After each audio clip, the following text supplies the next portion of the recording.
Hello my fellow Terrarians. Today I'm going to be playing through a Terraria mod that hasn't really gotten very much attention, unlike the Calamity mod or the Toria mod or any other bigger mods. This mod is more like a quality of life mod because it only adds a new class but no new bosses or biomes. The name of this mod is the Dragon Ball Terraria mod, and this mod introduces a new energy system called the key system. Special weapons that are introduced by this mod require this key energy system for them to be able to properly function. I'm going to be doing a whole playthrough using these key weapons. So now that is out of the way, let's begin with the mod. Let's begin with the playthrough. Anyways, it's time to start exploring so that I can start getting some new materials, which I will then use to make hopefully new armor sets and also class appropriate weapons for this mod. And unfortunately for me, as per usual, I didn't last too long until I died to a slime, which is very typical of me. After dying to said slime, I went back down to start mining properly and also gathering some more resources. While on the ground, I found the underground house which had a chest that contained a cloud in a bottle. Right after looting the chest, I went further down the cave and died to a jellyfish. Me being tired of constantly dying, decided to build a little shelter, a small shack for me and my NPCs. After I got finished with the houses, I decided to build a small basement, and in that basement I placed down a storage system which we better store my resources that I collected. When I got done with all the building stuff, I went back down to the mines to start mining and resource gathering once again. After I got done resource gathering, I decided to go back up to the surface. When I got back up to the surface, I started farming these new crystals that drop from surface enemies. These crystals are going to be very useful for further progress through this mod. After I got done farming, I came back to base and used the crystals to make my very first weapons. They're called the Key Blast and the Energy Wave. I also made a new set of armor that was called the Saiyan Scout armor. This is the beginning armor.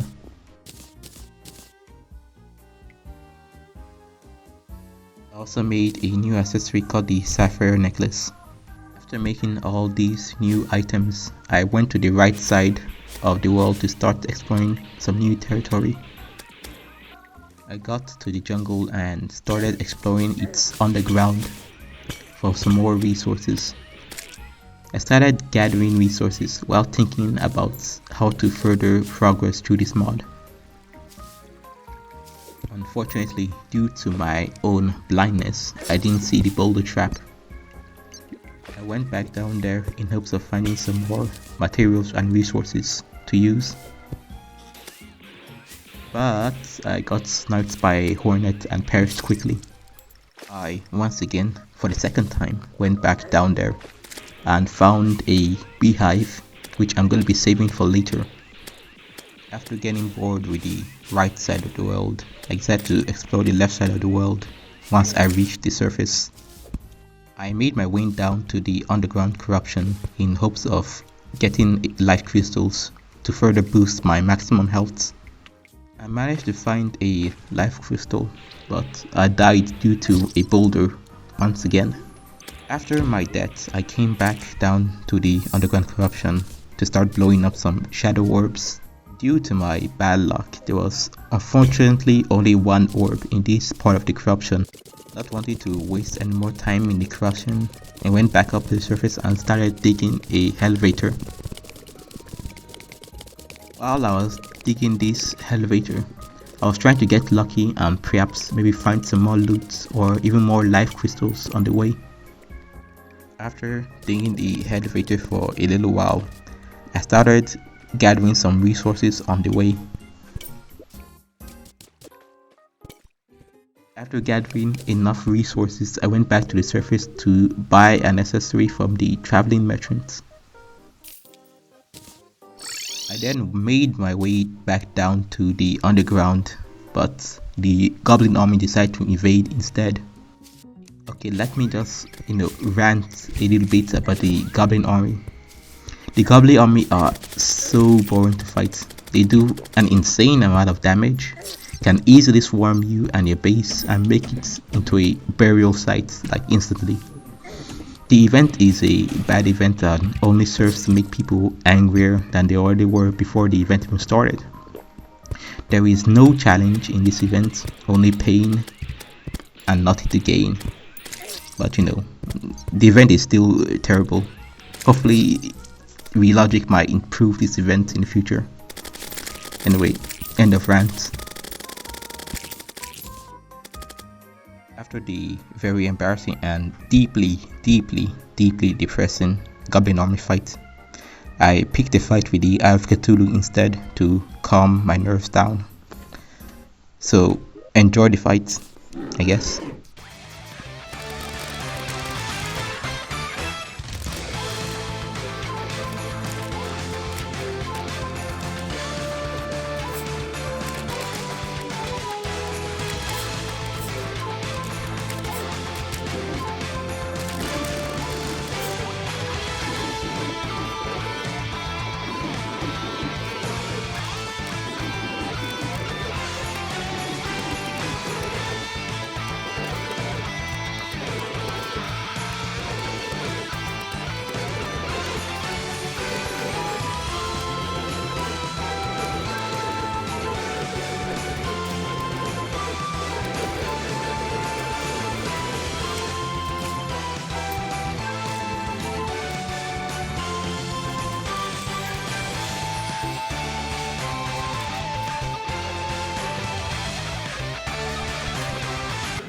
Bullying the eye for a little bit, or to be honest, it was a rather close fight, and I made it fortunately because I didn't want to make a new summoning item again. I decided to take some time to prepare an arena for my fight with the Eater of Worlds.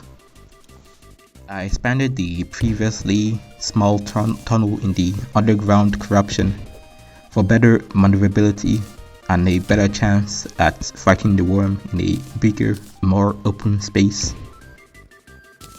I started the fight with the worm, so let's see how this goes.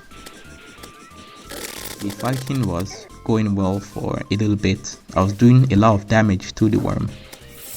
But then the worm started spitting out its projectiles and doing an insane amount of damage, which eventually led to me dying.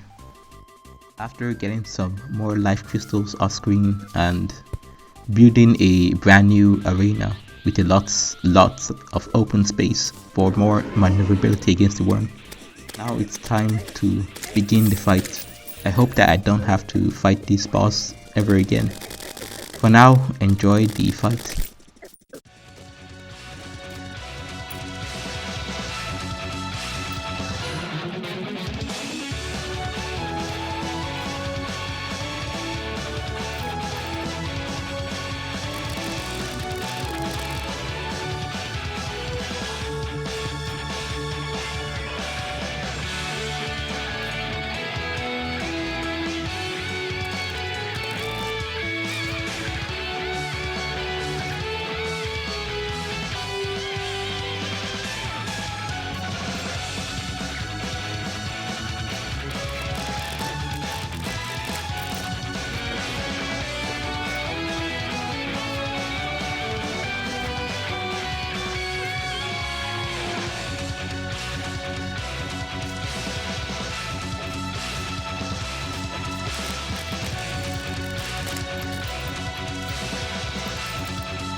Well, that fight was a little bit intense. Well, mostly due to the charging weapon that I have. I have to like stand still and take a lot of damage potentially, to deal a lot of damage back to the worm. Not really ideal, but it is what it is. After fighting the Eater of Worlds, I went down to the jungle to establish a little base for myself and my NPCs.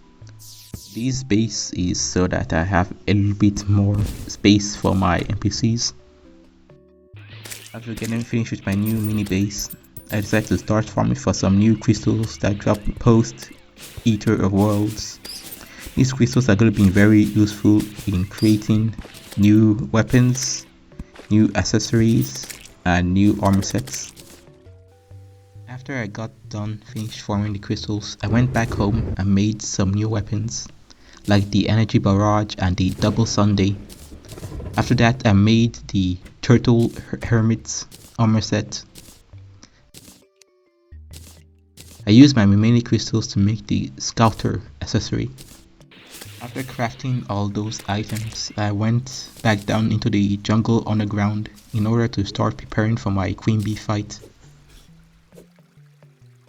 I was in the process of terraforming the small area into a small but spacious arena to fight the queen bee inside.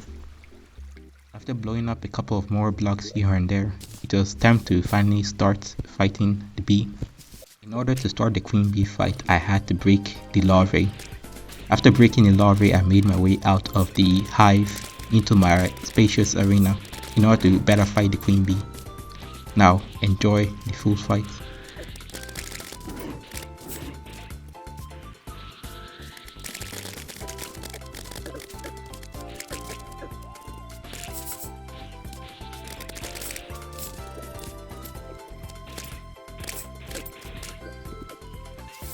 This fight was, unfortunately for the queen bee, a very easy fight.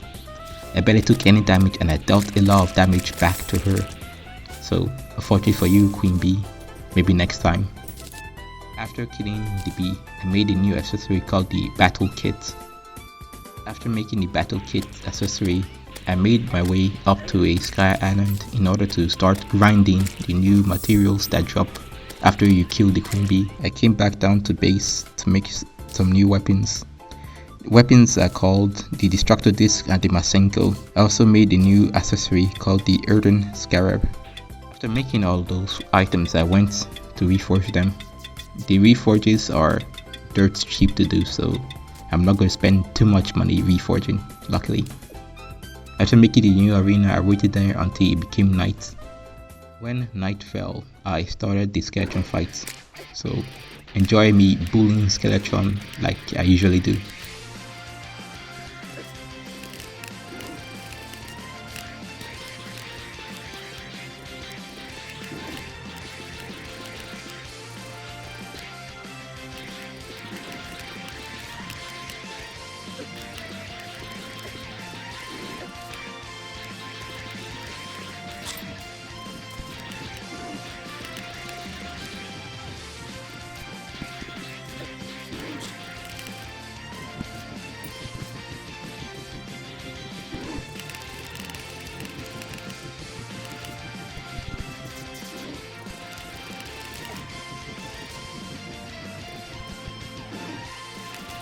I'm not gonna lie, the Skeletron fight is still an extremely easy fight. Like, it's way too easy of a fight. You still need to buff this boss, by the way. I mean, I don't mean like, giving it, floating skeleton heads. I mean like an actual buff. After the death of our blessed and good boy Skeletron, it was finally time to do the thing that I've always wanted to do in this mod. It is what attracted me to this mod in the first place. Now, to be able to do the thing I wanted to do in this mod, my favorite thing to do in this mod is that I have to first die to a boss about 4 times until something magical happens. The magical thing that can happen, you don't necessarily have to die 4 times for it to happen, but on the 4th time it is guaranteed. Yes, I went Super Saiyan. Finally, after waiting for long enough, I got to be a Super Saiyan. The Super Saiyan boosts both your damage and your defense which makes it a very invaluable tool. After going Super Saiyan for the first time, I went down into the dungeon to explore and also attain new resources, and use those resources gained in order to make the next tier of weapons and armor. After a little bit of grinding session in the dungeon, I went back up to start training my Super Saiyan form. And before you ask, yes, this is training. Don't ask how. After training, I went down to Hell in order to mine for some Hellstone in order to use to make a new armor set. While I was down there, I spawned in a little arena for myself. I used this arena to grind for some new crystals that drop post skeleton deaths. Crystals are a little bit invaluable in making the next tier of weapons, armor, and accessories. After a little bit of grinding in Hell, I went back up to the surface to start training again. And after training for a little bit more, I gained a new Super Saiyan 1 form. This form is called the Ascended Super Saiyan, which gives you a higher boost in damage and defense. After the training, I made some Hellstone bars. I then made new weapons called the Hellstone Grenade, the Kamehameha, and the Gallic Gun. I made a new armor set called the Saiyan Battle Armor Set. I made a newer and better accessory called the Aaron Arcanum. I also made two consumables called the Novice Key Scroll and the Student Key Scroll. These decrease my charging time for example, the Gallic Gun and Kamehameha.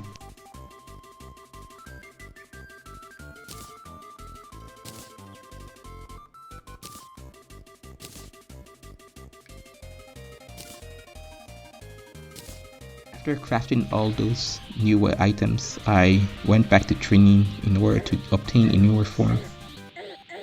After a little bit more training, I managed to obtain the Ultra Super Saiyan form, which boosts both my damage and defense higher than the Ascended Super Saiyan and the base Super Saiyan 1 form.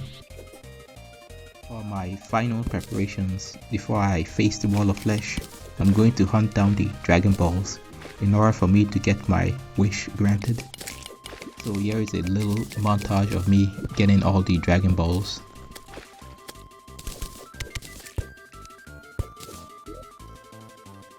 After tracking down all the Dragon Balls, it was time to summon the dragon. Well, the first wish gives you more health, ki, and damage. The second one gives you the Lucky Coin accessory and a ton of money. The third one revives you a certain number of times to full health. The fourth one changes your genetics. This one isn't really important to me right now. You'll see why in the future. The fifth one is to unlock a new transformation if you don't want to earn the transformation, that is. I chose the first one. After getting my wish granted and preparing a little bit more off screen, it was time for me to go down to Hell and face the Wall of Flesh and kill it. Now I have summoned the Wall of Flesh, so enjoy as I casually and brutally destroy the Wall of Flesh.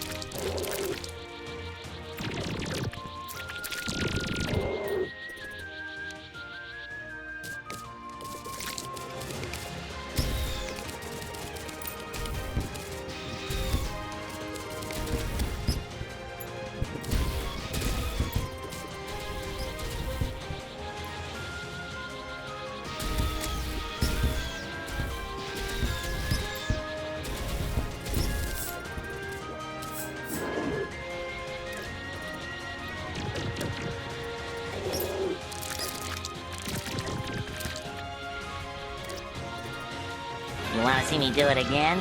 That was a very easy fight, and that's so much damage. I dealt so much damage, and you know the transformations are overpowered in this mod, not gonna lie. So let's kill another Wall of Flesh, shall we?